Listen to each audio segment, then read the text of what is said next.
Constantine turned Christianity into the religion of the Roman Empire, and the cross shifted from being a symbol of persecution to being on the shield of the Roman legionnaires. Yeah. Everything changed. First of all, the radical Christians, it went on a rampage. As you say, it makes ISIS look pretty tame. They virtually destroyed the rich, complex, pretty tolerant classical culture.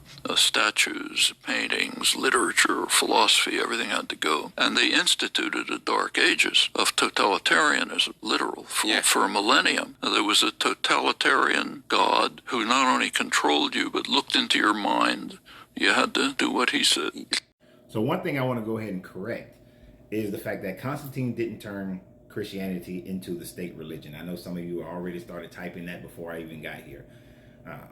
Constantine legalized Christianity with the Edict of Milan in 318, and then in 325 at the Council of Nicaea, he instructed the organization of Christianity because Christians were fighting amongst themselves, and that primary fight was over the idea of a Trinity. Now, a couple of decades later, you had Emperor Theodosius in 381 who made Christianity the state religion of Rome. And this is where it begins of destruction by Christians, because now Christians have the power. The Roman government went away from being the military force to being the religious force to control people through that methodology.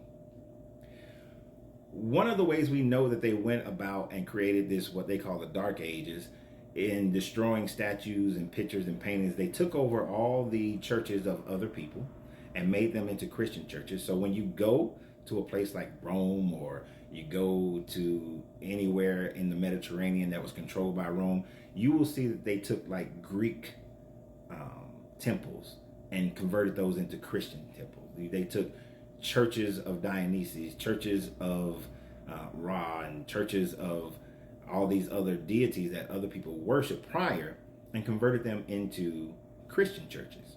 So when y'all say that those are the houses of the Lord, you want to think about that for a minute now, don't you?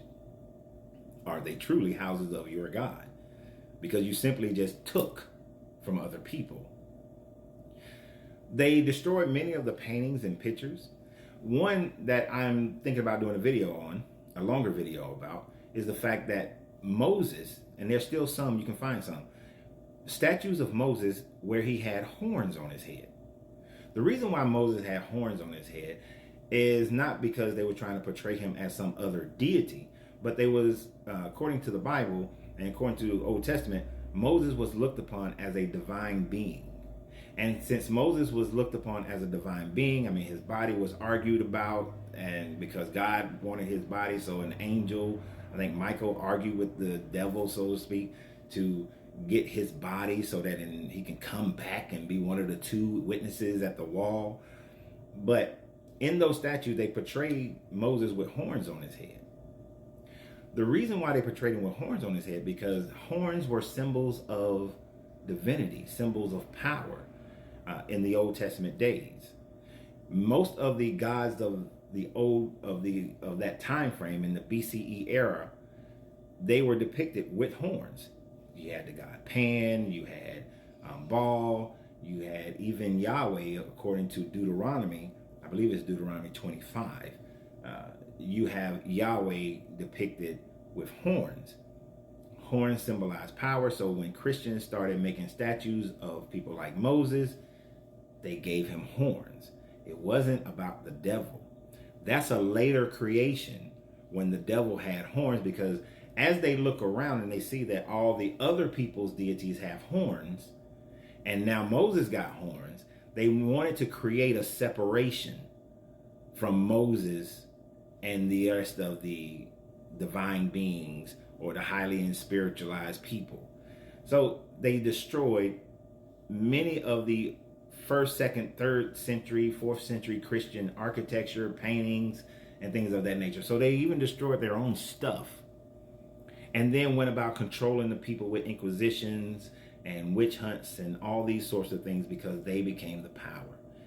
Christianity became the world's most dominant, destructive force for millennia. And people still worship this. People still follow this. And they have this godly image of it. The only reason you do is because your perception of God today is with the you fully encompass the Old Testament, the New Testament, and history. Whereas prior to that, those people only had what they had during their time. So imagine early first century Christians. All they had was Old Testament writings and some of your Gospels. And that literature continued to grow. Imagine in 700 BCE, they only had a few of the Pentateuch books and Job. They didn't have all the rest of the books, the Hezekiahs and all these other books. So their theology grew. Christian theology has grown as well and changed, and new doctrines have come in over and over again.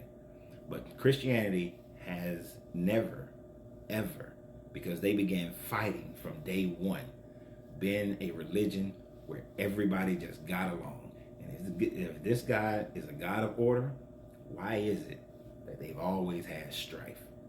So always remember, you got to free yourself to be yourself, because your greatness is non-negotiable. Good journey, good vibration.